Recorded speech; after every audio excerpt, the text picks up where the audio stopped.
Allô tout le monde, bienvenue sur la chaîne God Save. Mon nom c'est Wadlonde. À ceux et celles qui sont ici pour la première fois, bienvenue.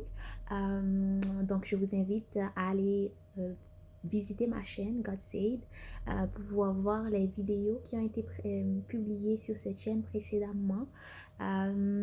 Essentiellement, la chaîne c'est pourquoi c'est vraiment dans le but d'encourager les personnes. Euh, dans leur vie chrétienne, dans leur foi chrétienne, dans leur vie de chaque jour au travers des poèmes et aussi des témoignages tout simplement. Donc bienvenue et à ceux et celles qui sont des habitués et voilà.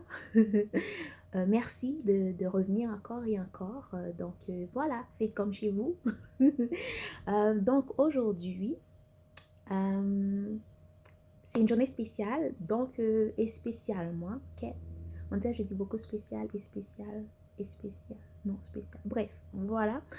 Aujourd'hui, je viens dans le cadre de la fête des pères pour dire une bonne fête à tous les papas. Mais bien avant de rentrer dans le sujet, j'ai deux petites choses à vous dire. La première, c'est que bientôt, le 1er juillet, marquez cette date à votre agenda.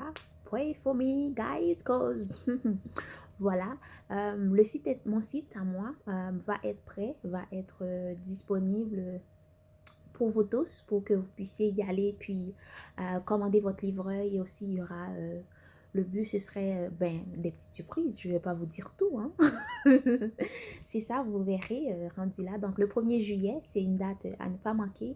Mon site, wadlonlui.com, va être disponible. Donc, voilà, ça c'était la première annonce que j'avais. La deuxième, c'est que pour le mois d'août, je compte faire un mois spécial de témoignages. J'ai à cœur de faire une sorte de série qui s'intitule Dieu l'a dit, Dieu l'a fait. Ce serait des témoignages au travers desquels les différentes personnes, ce ne sera pas juste ma face que vous allez voir pour une fois, vous allez prendre une pause, vous allez voir ma face quand même, but ce ne sera pas aussi intense, vous allez voir. C'est ça, il va y avoir d'autres personnes qui vont donner leur témoignage. Le but, ce serait de dire quelque chose que Dieu leur a dit, leur a promis, que ce soit personnellement ou bien au travers de sa parole, etc. Puis que Dieu a fait, comme concrètement que Dieu a fait. Donc, c'est dans le but d'encourager quelqu'un qui est peut-être dans son temps d'attente à ne pas lâcher, à ne pas se décourager, comme pour que les gens voient que bon, j'ai pas oublié. Pour les gens qui parlent pas créole, c'est bon. Okay, j'ai failli le dire en plus. Dieu ne t'a pas oublié, Dieu ne t'a pas oublié, Dieu ne t'oublie pas. Donc, juste pour vous encourager dans votre temps d'attente, peu importe peu importe ce que vous attendez. Ça, c'était le deuxième. Donc, rentrons dans le sujet. Voilà. Donc, bonne fête des pères, bonne fête à tous les pères. Je veux vraiment vous célébrer. Je lisais statistiques, je pense que c'est par rapport au Québec. C'est en 2016, j'ai pas toutes les informations par rapport à des dates plus récentes, mais en 2016, il y avait 25,9%, 29,5% de familles monoparentales, parmi lesquelles il y avait 75,1% qui étaient des mères et 24,9 qui étaient des pères.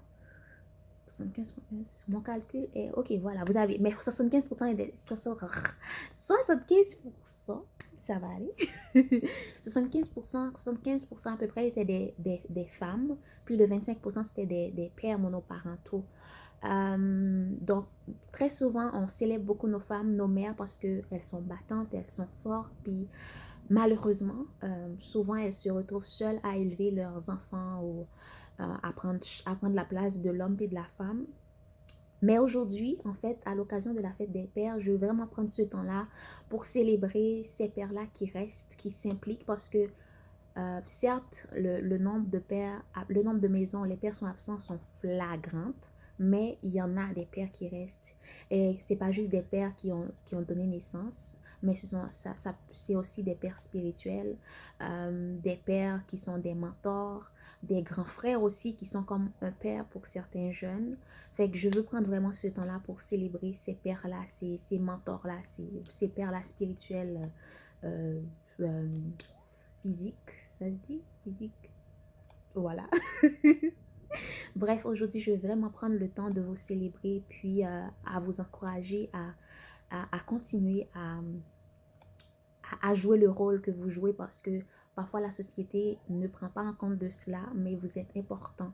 Vous êtes important pour les jeunes, pour vos jeunes filles. Vous êtes aussi important pour vos jeunes garçons parce que, veut ou pas, la génération regarde à ce que son père fait, surtout les garçons là, ils regardent à ce que son père fait, puis inconsciemment, parfois, ils le reproduisent, que ce soit bien ou en mal, fait qu'ils le reproduisent. Donc, merci à ces pères-là qui restent, puis qui sont présents, puis qui prennent leur rôle à cœur, au sérieux. Surtout ceux qui ne sont pas juste des géniteurs, mais qui sont vraiment un père qui est présent, qui s'implique, qui... Voilà. Donc, c'est ça. Je voulais juste prendre ce temps à l'occasion des fêtes des pères pour vous dire bonne fête des pères, puis merci à vous qui restent, à vous qui restez. Et aussi, vous présenter au travers de ce poème-là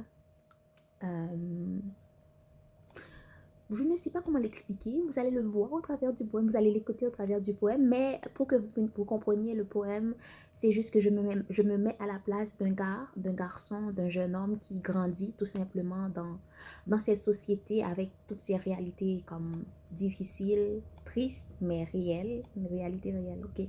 Toutes ces réalités qui sont vraies, on va aller avec ça, ce sera mieux. Donc, je me mets à la place d'un jeune homme qui grandit puis qui se pose des questions justement par rapport à son futur de devenir père. Donc, voilà. Donc, je vous souhaite bonne écoute et encore une fois, bonne fête des pères.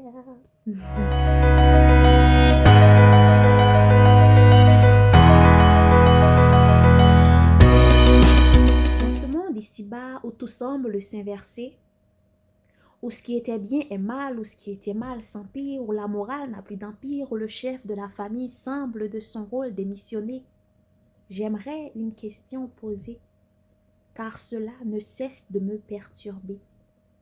Un papa, c'est quoi?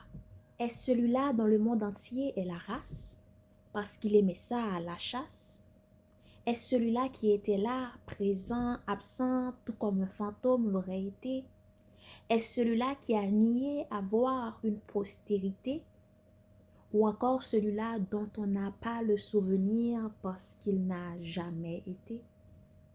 Qu'est-ce que je suis censée comprendre de ce mot que trop de monde semble éviter, que le monde entier est en train de blâmer, vers lequel je semble me diriger inévitablement? Est-ce un mauvais sort? Est-ce une croix? Est-ce un aller sans retour? Est-ce un passage obligé? Est-ce une misérable destinée? C'étaient mes questions, mes points d'interrogation, jusqu'à ce que je t'ai rencontré, puis te vois en action.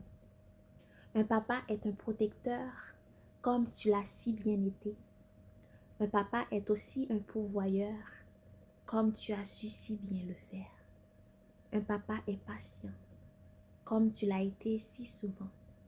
Un papa est présent, comme tu l'as été depuis tout ce temps. Un papa aime, sacrifie, pardonne, donne. C'est un héros même sans cape ni logo. Un papa, c'est important, bien que si peu semblent le comprendre, car ils veulent prouver que lui ou elle a raison, alors que depuis tout ce temps, tu étais la raison. Un papa, c'est plus que ce qu'ils pensent, vu leur pensée basée sur les critères qui sont erronés, vu que tu es le chemin pour y arriver. Alors là, j'ai compris. J'ai compris qu'un papa n'est certes pas parfait, mais qu'en aspirant à te ressembler, finit par se placer là où il a toujours été destiné. J'ai alors compris qu'être un père est la mission d'une vie, mais que tu seras là pour m'épauler. Parce que de toutes les façons, ils sont tes enfants sur lesquels tu me donnes de veiller en attendant. Et j'ai aussi compris que dans ce monde pêle-mêle, un faible reste à demeurer, qui ne cesse de s'exprimer par celui-là qui me pousse à me dépasser pour devenir meilleur à chaque jour.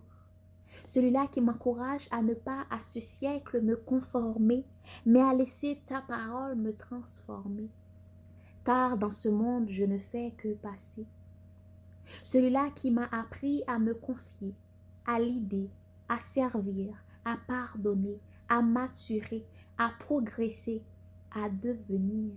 En fait, tout cela qui ont pu quand même rester, écoper, avancer, malgré la société, ne sont qu'une facette de toi, le Père par excellence.